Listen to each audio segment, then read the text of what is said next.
నజరేయుడైన యేసు నామమున మీ అందరికీ నా వందనాలు. ఆదికాండంలో 12వ అధ్యాయంలో చూసినట్లయితే దేవుడు హారాను దేశం నుండి అబ్రామును వాగ్దానపు దేశమైన కనానుకు వెళ్ళమని చెప్పడం జరుగుతుంది. అదే అధ్యాయంలోని 4వ వచనంలో చూసినట్లయితే అబ్రాము తన భార్య అయిన శారాతో పాటు లోతును తీసుకువెళ్తాడు. లోతు నీతిమంతుడు అని కొత్త నిబంధనలో రాయబడింది. అయితే 13వ అధ్యాయంలో చూసినప్పుడు అబ్రాము యొక్క పశువుల కాపర్లకు లోతు యొక్క పశువుల కాపర్లకు గొడవ జరుగుతుంది. అప్పుడు అబ్రాము అంటాడు, మనిద్దరం బంధువులము, మన మధ్య ఎటువంటి తగాదాలు ఉండకూడదు, నువ్వు ఈ దిక్కు వెళ్తే నేను మరో దిక్కు వెళ్తాను, మనం వేరుగా ఉందాము అని చెప్తాడు. అక్కడ చాలా చక్కగా వ్రాయబడి ఉందండి. లోతు తన కనులెత్తి చూసినప్పుడంట యోర్దాను ప్రదేశము ఎలా ఉంది, యెహోవా యొక్క తోట వలె ఉంది, నీరు పారు ప్రదేశంలాగా ఉందంట. ఆ మైదాన ప్రాంతమైన సొదొమ గొమొర్రాని లోతు తనకు నివాస స్థలంగా ఎన్నుకుంటాడు.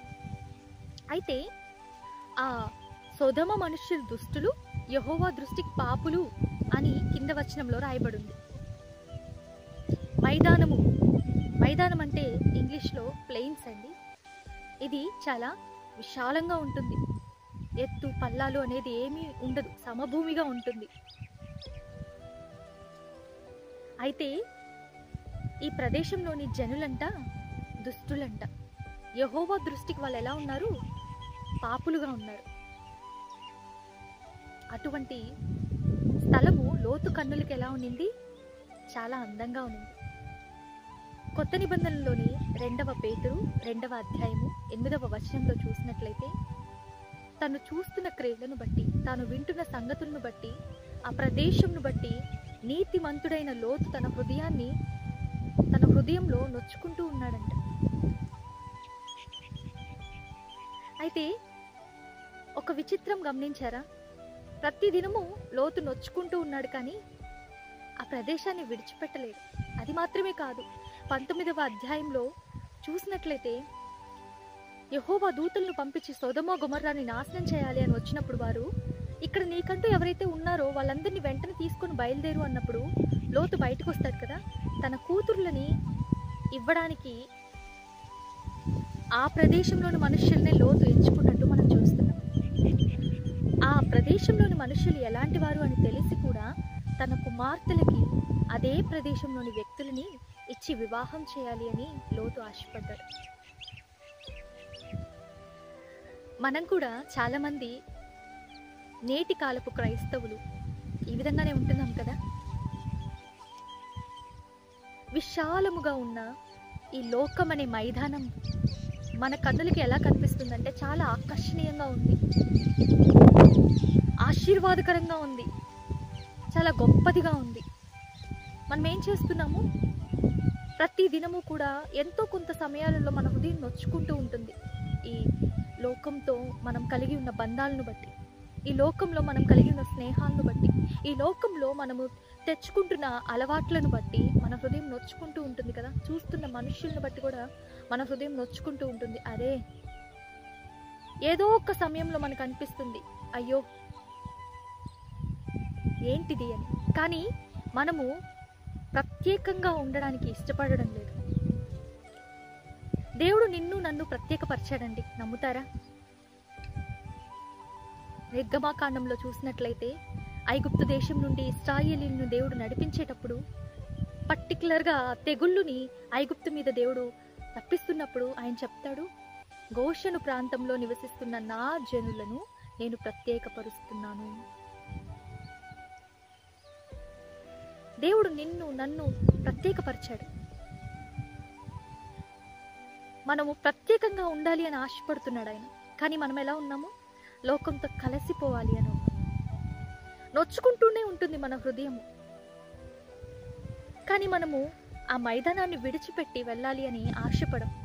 ఈ లోకంతో కలిసి ఉండాలి అని ఆశపడతాం, కానీ ప్రత్యేకంగా నివసించాలి అని ఆశపడం.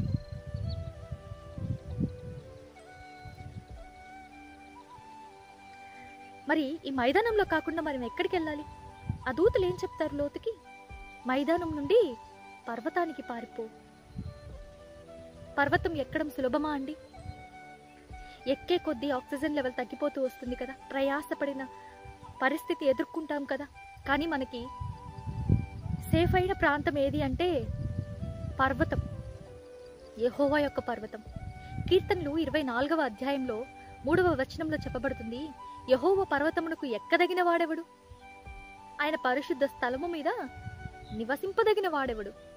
వ్యర్థమైన దాని యందు మనస్సు పెట్టకయు, కపటముగా ప్రమాణము చేయకయు, నిర్దోషమైన హృదయము, శుద్ధమైన చేతులు కలిగిన వ్యక్తి. ఇటువంటి వ్యక్తుల్ని యెహోవా ఆశీర్వదిస్తాడు అని.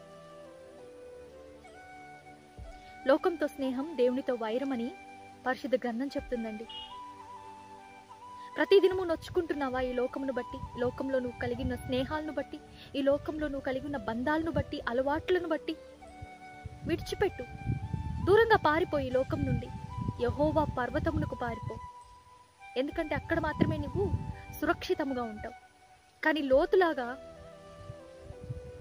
ఏం చేశాడు లోతు? అదే ప్రదేశంలో ఉండాలి, ఎంత నొచ్చుకుంటున్నా కానీ అదే ప్రదేశంలో నివసించాడు. అదే కాకుండా తన కుమార్తెలకు కూడా అదే ప్రదేశమునకు చెందిన వారు దుష్టులని ఎరిగి కూడా అదే ప్రదేశమునకు చెందిన వారినే అల్లులుగా తెచ్చుకోవాలి అని ఆశపడ్డాడు. దేవుని యొక్క కృప మనకి లైసెన్స్ కాదండి పాపంతో బంధం కలిగి ఉండేందుకు. ఏముందిలే, మనం పాపం చేసినా కానీ దేవుడు నన్ను క్షమించేస్తాడు, దేవుని కృప ఉంది కదా, లైసెన్స్ కాదు. దేవుని యొక్క కృప పాపము నుంచి పరిగెత్తేందుకు మనకి దేవుడిచ్చిన శక్తి. ఇంగ్లీష్లో చక్కగా ఉంటుంది, grace is not license to flirt with sin, but it is a power to flee from sin. యోసేపు పాపం నుంచి పారిపోయాడు కదా, ఆ విధంగా మనం కూడా పారిపోవాలి. ఎక్కడికి? యెహోవా యొక్క పర్వతమునకు.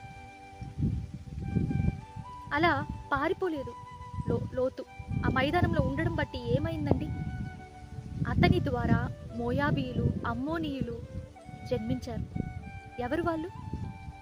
బిలామును ఏర్పరచుకున్న బాలాకు మోయాబు రాజు. మోయాబీయులు, అమ్మోనీయులు కలిసి బిలామును ఏర్పరచుకొని ఇశ్రాయేలీయుల్ని శపించాలి అని ఆశపడ్డారు.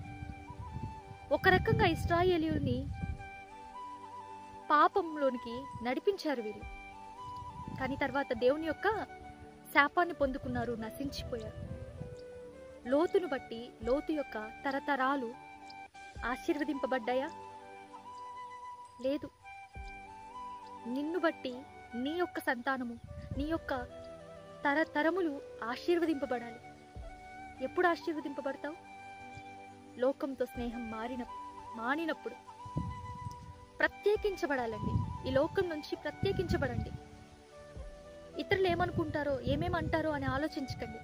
దేవుడు నిన్ను ప్రత్యేకించాడు, నువ్వు ప్రత్యేకంగా జీవించు, దేవుడు నిన్ను ఆశీర్వదిస్తాడు. దేవుడి వాక్యాన్ని దీవించునుగాక. Praise the lord.